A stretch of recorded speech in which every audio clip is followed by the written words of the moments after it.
السلام عليكم ورحمة الله وبركاته، ازيكم عاملين ايه؟ لو بتحتاري كل يوم هتاكلي ايه، هتطبخي ايه، هتغدي ايه، اشتركي في قناتي وكل يوم هنزلك اكلاتي وخدي فكرة واطبخي بكرة. النهاردة الأطفال طلبوا مننا كده عايزين ياكلوا الرز الريزو، فقلنا يلا كده نبدأ ونقول بسم الله ونحضره بطريقة اقتصادية موجودة في كل بيت. ولو عندك صدر فرخة أو عندك حبة بانيه ممكن تعمليهم بالطريقة اللي انت شايفاها دي. أنا كان عندي صدر فرخة فقطعته التقطيعة اللي انتوا شايفينها دي، فهي تقطيعة طبعا مش زي بتاعة الفراجي بيبقى مطلع لنا البانيه السمك بتاعه أرفع من كده. فأنا حبيت إن أنا أعملها بنفسي زي ما انتوا شايفين، مش هنقف عند حاجة.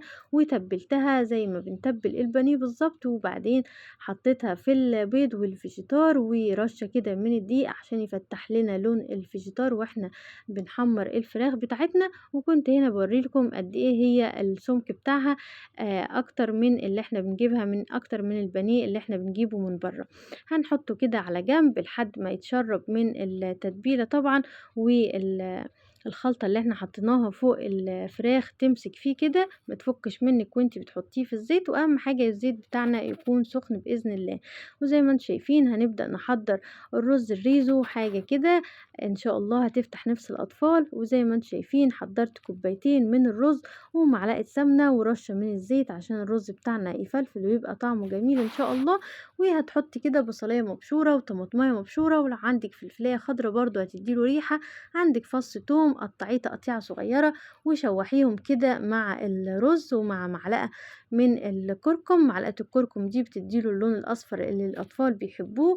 نفس الرز اللي احنا بنشتريه كده من المطاعم، طبعا احنا بنشتري الطبق الرز ده بمبلغ وقدره، لكن احنا هنعمل لهم حلة كبيرة كده مليانة رز. وحبة الفراخ بتوعنا ان شاء الله هيقضوا الأطفال كلهم ويفرحوهم بإذن الله. هنظبط طبعا الملح بتاعنا ونكون مسخنين الشوربة المنجزة اللي احنا بنعينها في التلاجة وفي الفريزر، وقت ما نحتاجها بنطلعها ونحضر بيها كده، بتدينا قيمة غذائية للرز طبعا ولأي أكل احنا بنعملها. وزي ما انتم شايفين كده يدوب حبة الشوربة هيغطولك الرز، عشان احنا مش عايزينه يعجن مننا ولا الشوربة تبقى زايدة ولا تبقى ناقصة ويبقى مكسر معاكي. عايزين الرز كده يبقى مفلفل وطالع كل واحدة بوحدتها.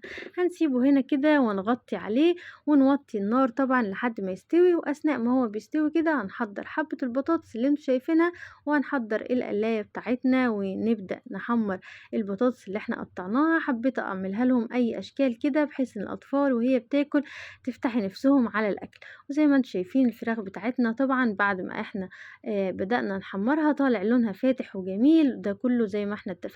وانتي بتعملي الفيجيتار هتحطي عليه معلقة من الدقيق بيفتح لك لون البانيه ويخليهولك لون ذهبي اللي انت شايفاه.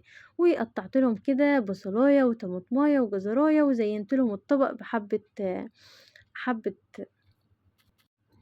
زيتون، حبة زيتون كده. ويلا كده نشوف مع بعض ادي الفراخ بتاعتنا استوت وتمام التمام، وحمرنا البطاطس وما بقاش غير الرز هنغرفه كده. وزي ما انتم شايفين طالع مفلفل وجميل واللون بتاعه اصفر، مش عارفة هو واضح معاكم في الكاميرا ولا لا.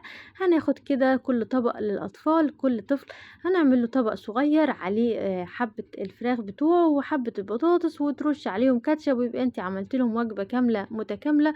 وفي نفس الوقت عملت لهم طبق الريزو او الروزيتو اللي هم نفسهم فيه من غير ما نكلف نفسنا. وده كان أكلة النهاردة ووجبة النهاردة. أنا كده مسكت كل طفل وعملت له الطبق بتاعه ورشيت له عليه الكاتشب، وحبيت كده كل طفل يفرح بالوجبة اللي هو كان نفسه فيها.